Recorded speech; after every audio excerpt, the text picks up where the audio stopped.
ಇನ್ನು ಕೋರ್ಟ್ ಜಾಮೀನು ಕೊಡಲ್ಲ ಅಂತಿದ್ದಂತೆ ಬಿಜೆಪಿ ಶಾಸಕ ಭೈರತಿ ಬಸವರಾಜ್ ಕಣ್ಮರೆಯಾಗಿದ್ದಾರೆ. ಸಿಐಡಿ ಪೊಲೀಸರು ಭೈರತಿಗಾಗಿ 3 ರಾಜ್ಯಗಳಲ್ಲಿ ಶೋಧ ನಡೆಸ್ತಾ ಇದ್ದಾರೆ. ಇವತ್ತು ಭೈರತಿ ಬೇಲ್ ಭವಿಷ್ಯ ನಿರ್ಧಾರವಾಗಲಿದ್ದು, ಬೇಲ್ ಸಿಗದೆ ಹೋದಲ್ಲಿ ಸರೆಂಡರ್ ಆಗಲೇಬೇಕಾಗಿದೆ.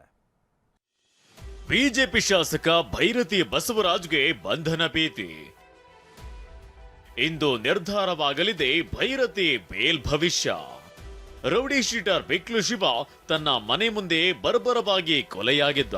ಕಳೆದ ಜುಲೈನಲ್ಲಿ ನಡೆದಿದ್ದ ಇದೇ ಕೊಲೆ ಬಿಜೆಪಿ ಶಾಸಕ ಭೈರತಿ ಬಸವರಾಜ್ಗೆ ಕಂಟಕ ತಂದಿದೆ.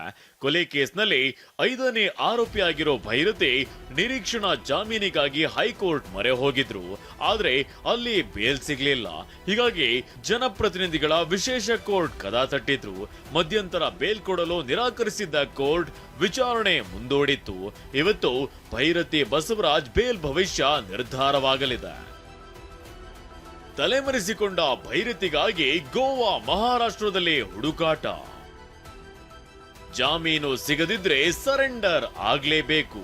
ಹೈಕೋರ್ಟ್ನಲ್ಲಿ ನಿರೀಕ್ಷಣಾ ಜಾಮೀನು ಸಿಗದಿದ್ರಿಂದ ಶಾಸಕ ಭೈರತಿ ನಾಪತ್ತೆಯಾಗಿದ್ದಾರೆ. ಗೋವಾ ಮಹಾರಾಷ್ಟ್ರ ಅಂತ ರಾಜ್ಯದಿಂದ ರಾಜ್ಯಕ್ಕೆ ಪಲಾಯನ ಮಾಡ್ತಿದ್ದಾರೆ. ಸಿಐಡಿ ಅಧಿಕಾರಿಗಳ 3 ವಿಶೇಷ ತಂಡಗಳು ಅವರ ಬೆನ್ನಟ್ಟಿವೆ.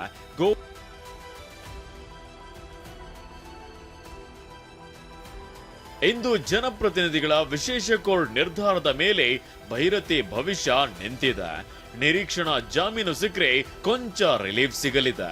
ಇಲ್ಲವಾದ್ರೆ ಭೈರತಿ ಬಸವರಾಜ್ ಅರೆಸ್ಟ್ ಆಗುವುದು ಬಹುತೇಕ ಪಕ್ಕಾ ಎನ್ನಲಾಗ್ತಿದೆ.